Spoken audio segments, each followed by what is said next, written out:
कुलसूम बचपन से ही सुलझी हुई लड़की थी। वो मौलवी साहब की इकलौती बेटी थी। जब वो जवान हुई तो उसकी खूबसूरती के चर्चे पूरे गांव में होने लगे। एक रईस का बेटा उस पर अपना दिल हार बैठा। वो खुद ऐसी महफिलों की जीनत बनता था जहां शराब नोशी आम थी और उसके औरतों के साथ नाजायज ताल्लुकात थे।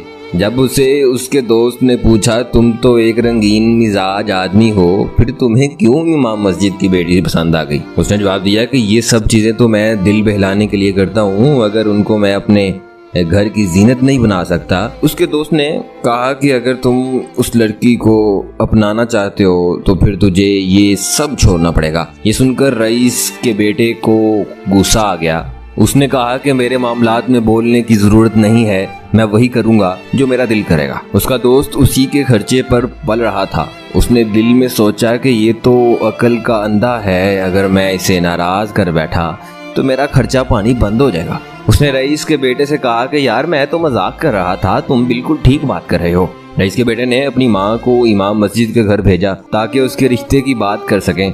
इमाम मस्जिद ने कहा कि मुझे सोचने का वक्त चाहिए, मैं अपनी बेटी की मर्जी जरूर पूछूंगा। मौलवी साहब अपनी बेटी के पास आए और कहा कि गांव के रईस की बीवी अपने बेटे के लिए हमारे घर आई थी, मैं तुमसे तुम्हारी मर्जी पूछना चाहता हूँ। कुलसूम ने कहा कि अब्बा जान, वो एक अय्याश और बदकार इंसान है, अगर आप मेरी मर्जी पूछना चाहते हैं तो मैं इस शख्स के शरीक हयात नहीं बन सकती। मौलवी साहब ने कहा कि बेटी, तुमने मेरे दिल की बात कर डाली, मुझे भी वो आदमी बिल्कुल पसंद नहीं, मैं बस ये देखना चाह रहा था कि तुम कौन सा फैसला करती हो। कुछ दिन बाद रईस के बेटे ने अपनी माँ को दोबारा मौलवी साहब के घर भेजा। मौलवी साहब ने साफ इनकार कर दिया। उसकी माँ वापस घर लौट गई और अपने बेटे को सब बता दिया। रईस का बेटा गुस्से से पागल हो गया। उसने अपनी माँ से कहा, उसने मुझे ठुकरा कर बहुत बड़ी गलती कर दी है, मैं उसको जमाने में जलील और रुसवा कर दूंगा। उसकी माँ ने उसे समझाया कि बेटा, अगर आज तुम एक सुलझे हुए इंसान होते तो वो लड़की तुझे किसी सूरत भी इनकार न करती। हमारे पास माल दौलत भी है, एक अच्छा घर भी है, मगर एक औरत माल दौलत और घर को बाद में देखती है,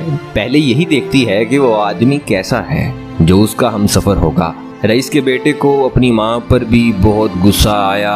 वो सच्चाई सुनने का आदी नहीं था। एक दिन कुलसूम गली से गुजर रही थी। रईस का बेटा उसके सामने आ गया। उसने कुलसूम से कहा कि अब जिल्लत उठाने के लिए तैयार हो जाओ, मैं तुझे बदनाम करने में कोई कसर नहीं छोड़ूंगा। कुलसूम ने कहा कि इज्जत और जिल्लत खुदा के हाथ में है, अगर वो किसी को जलील करना चाहे कोई उसे मुअज्जिज नहीं बना सकता, और अगर वो किसी की इज्जत की हिफाजत करना चाहे तो कोई दूसरा उसे जलील नहीं कर सकता। ये कहकर वो चली गई। मगर रईस का बेटा कुलसूम को बदनाम करने के मंसूबे सोचने लगा। वो कुलसूम को जलील करने के लिए अजीबोगरीब मंसूबे बनाने लगा। कभी वो खुद से खत लिखकर ये मशहूर कर देता, ये कुलसूम ने मुझे खत भेजा है। कभी वो कुलसूम पर झूठे इल्जाम लगाता कि वो मुझे रात को अकेले में मिलने जाती है। उसने जो मुमकिन था उसने किया, मगर गांव के सब लोग जानते थे कि ये सिर्फ इल्जामात हैं, उनका हकीकत से कोई ताल्लुक नहीं। एक दिन मौलवी साहब अपने चचाजाद भाई के बेटे की शादी में शिरकत करने के लिए दूसरे गांव गए। कुलसूम और उसकी माँ भी मौलवी साहब के साथ ही थी। एक हफ्ते बाद मौलवी साहब का खानदान वापस आया तो कुलसूम को पेट में हल्का सा दर्द महसूस हुआ। मौलवी साहब गांव के एक हकीम के पास गए तो उसने कुछ अद्वियात दी और मौलवी साहब को तसल्ली दी कि आपकी बेटी जल्द ठीक हो जाएगी। 5 महीने बाद कुलसूम को दोबारा दर्द हुआ और इस दफा शदीद दर्द था, जिसकी वजह से कुलसूम बेहोश हो गई। कुलसूम का पेट फूल चुका था। मौलवी साहब कुलसूम को दोबारा हकीम के पास ले गए। हकीम ने दावा कर दिया कि कुलसूम हामला हो चुकी है, पेट के अंदर बच्चा हरकत करता दिखाई देता है। ये वो दौर था जिसमें अल्ट्रासाउंड की सहूलत मौजूद नहीं थी। मौलवी साहब शर्म से पानी पानी हो गए और कुलसूम को साथ लेकर घर रवाना हो गए। रईस का बेटा हकीम के पास आया और उसे दरियाफ्त किया कि मौलवी साहब की बेटी को क्या तकलीफ है। हकीम ने रईस के बेटे को सब बता दिया। रईस के बेटे की खुशी की इंतहा न रही। वो तो इसी मौके की तलाश में था कि किसी तरह कुलसूम को बदनाम किया जा सके। उसके दिमाग में एक शैतानी तरकीब आई। उसने एक मिरासी को बहुत सारे पैसे देकर कहा कि पूरे गांव में मशहूर कर दो कि मौलवी साहब की बेटी बगैर निकाह के ही बच्चे की माँ बनने वाली है। बहुत सारे लोग ये बात सुनकर मौलवी साहब के दरवाजे पर जमा हो गए। वो मौलवी साहब से हकीकत जानना चाहते थे, मगर मौलवी का जगा हुआ चेहरा देखकर सब समझ गए और उन्होंने ना सिर्फ मौलवी साहब को मस्जिद की अमामत से हटा दिया बल्कि ये मुतालबा भी किया कि 2 दिन के अंदर वो गांव छोड़कर फरार हो जाएं, क्योंकि हमारे गांव में ऐसे बेहया लोगों के लिए कोई जगह नहीं है। कुलसूम अपनी माँ के सामने कस्में उठाकर यही कहती रही कि मुझे किसी नामहरम ने हाथ तक नहीं लगाया। मौलवी साहब तलवार लेकर आए और कुलसूम का सर कलम करना चाहा, मगर उसकी माँ सामने आ गई।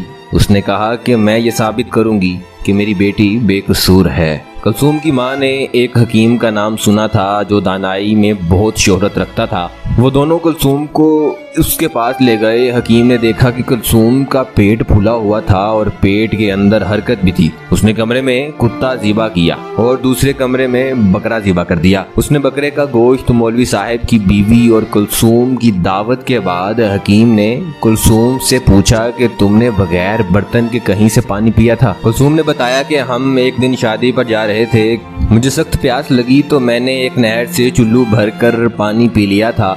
हकीम कुलसूम को उसी कमरे में ले गया जहां कुत्ता ज़िबा किया था।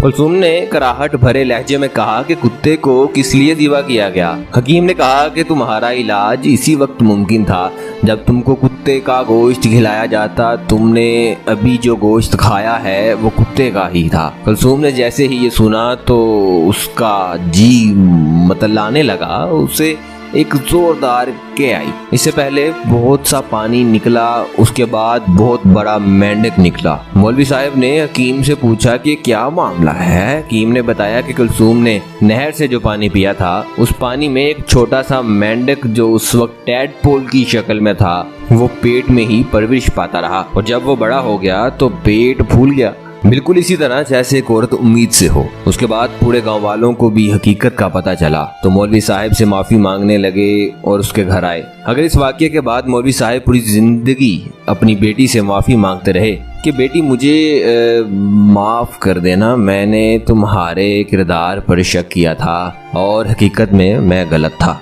प्यारे दोस्तों, स्टोरी सुनकर अगर अच्छा लगा हो, स्टोरी सुनकर मज़ा आया हो, आपने एंजॉय किया हो तो इस स्टोरी को आप बिला झिझक लाइक के बटन पर क्लिक करके लाइक कर सकते हैं। हमारे चैनल पर नए हैं तो चैनल को सब्सक्राइब करते हुए साथ में जो बेल आइकन को भी क्लिक कर दें ताकि आने वाली तमाम तर वीडियोस आप तक बआसानी पहुंचती रहें। जज़ाकल्लाह।